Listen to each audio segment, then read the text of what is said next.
Video में हम बात करने वाले हैं वर्क परमिट के बारे में। साथ ही में हम देखने वाले हैं कि ये वर्क परमिट के कितने टाइप्स होते हैं। फिर उसके बाद हम देखने वाले हैं कि इसकी वैलिडिटी कितनी होती है। तो चलिए शुरू करते हैं। तो सबसे पहले देखते हैं कि वर्क परमिट यानी कि होता क्या है। वर्क परमिट ये एक रिटर्न रिकॉर्ड होता है जो ऑथराइज पर्सन्स की तरफ से इशू किया जाता है। ये एक ऐसी परमिशन होती है कि इसमें एरिया को डिफाइन किया जाता है और उस एरिया में जो स्पेसिफिक आपको टास्क करना है उस टास्क को आपको एक स्पेसिफाइड टाइम में पूरा करने की ये एक परमिशन होती है।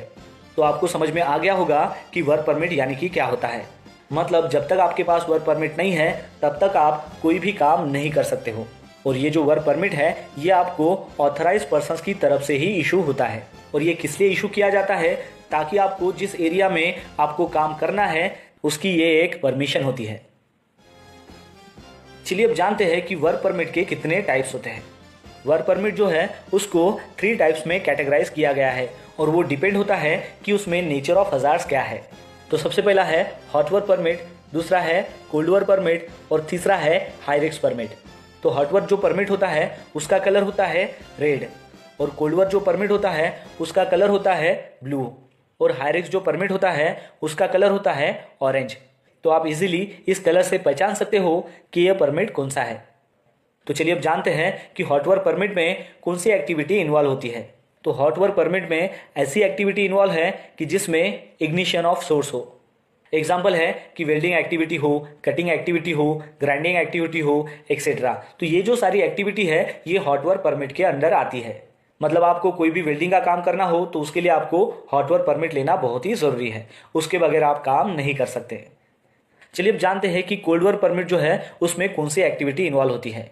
कोल्ड वर्क यानी कि ऐसी एक्टिविटी कि जिसमें इग्निशन सोर्स ना हो।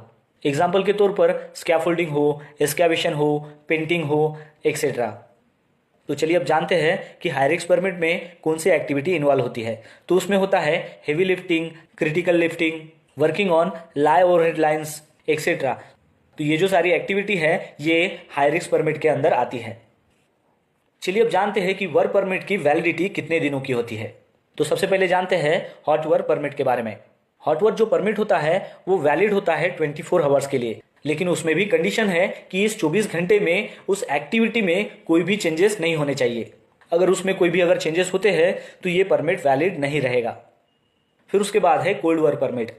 तो कोल्ड वर्क परमिट की जो वैलिडिटी होती है वो 3 से 7 दिनों की होती है और इसमें भी वही कंडीशन है कि वो जो टाइम पीरियड है वैलिडिटी का यानी कि 3 से 7 दिनों का, उसके बीच में कोई भी चेंजेस नहीं होने चाहिए। अगर उसमें कोई चेंजेस होते हैं तो ये परमिट वैलिड नहीं रहेगा।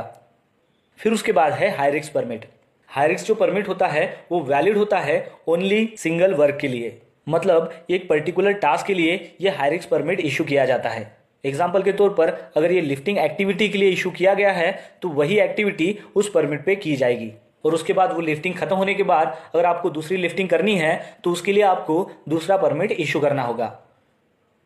तो दोस्तों इस वीडियो के माध्यम से आपको पता चल गया होगा कि वर्क परमिट यानी कि क्या होता है, उसके कितने टाइप्स हैं और उस वर्क परमिट की कितनी वैलिडिटी होती है।